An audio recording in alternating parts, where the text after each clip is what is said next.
We're going to turn our attention to the international newspapers. Florence Vilmos is with us here. A lot of the papers, of course, focusing on stories to do with the UN General Assembly. One of the main topics, Syria. Now, The Guardian in the UK, they're looking at the plight of children caught up in the war. That's right. It's on the front page of The Guardian today, and it says tortured, traumatized, and scarred. And there's a photo of a young boy named Mohammed. He's 11 years old. He's from Dera, and he arrived in a camp called the Zatari camp in northern Jordan about a month ago because his home in Syria was destroyed by shelling. Now, inside The Guardian, there's a really interesting article by journalist Harriet Sherwood, who reports from this camp, and it tells the horrible, heartbreaking tale of children who have had to flee Syria, often with or without their families, and it says talks about their horrible experiences. Many describe hearing bombs drop. Many have seen their loved ones die. Some even say that they were tortured. So it's a very interesting article I recommend reading. And this comes as the NGO Save Your Children has launched this campaign to draw attention to the plight of children in Syria. And they've filmed the accounts of 6 Syrian children, which actually you can watch on The Guardian's website.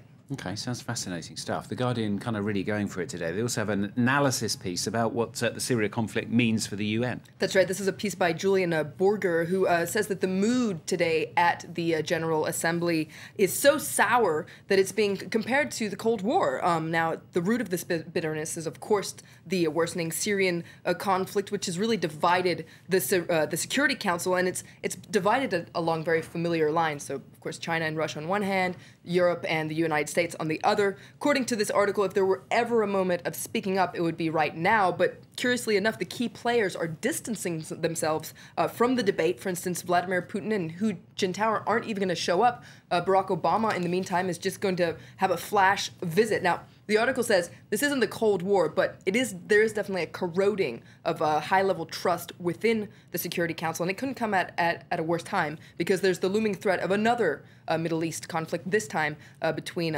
Israel and Iran, and it could have a lot darker consequences for the region as a whole.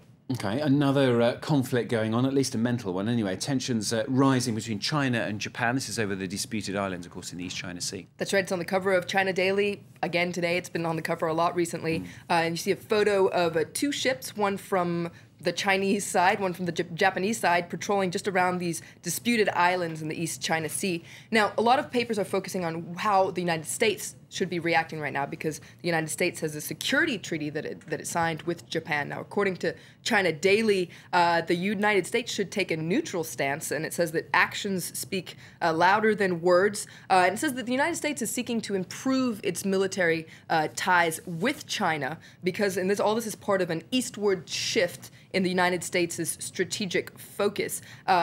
Recently, for instance, the United States Defense Secretary Leon Panetta spent 3 days in China visiting with authorities. All this is part of building up ties with China. And it says that if the United States wants to show that it's trustworthy, then it needs to give a clear sign to China and stay out of this dispute. It's a different opinion, however, in the Wall Street Journal that likens the situation to playing chicken in the East China Sea and says that there's an increasing likeliness that there could be some sort of confrontation. And all this is due to the fact that China is being increasingly aggressive, and this could be a foretaste of more tensions to come. According to the Wall Street Journal, America's influence in the region is at stake, and therefore the long-term solution for the United States is to lead its allies in maintaining a credible military presence and in opposing any attempt at unilaterally changing the boundaries in the region. OK, Florence, thank you very much. Florence with the international papers on France 24 for you.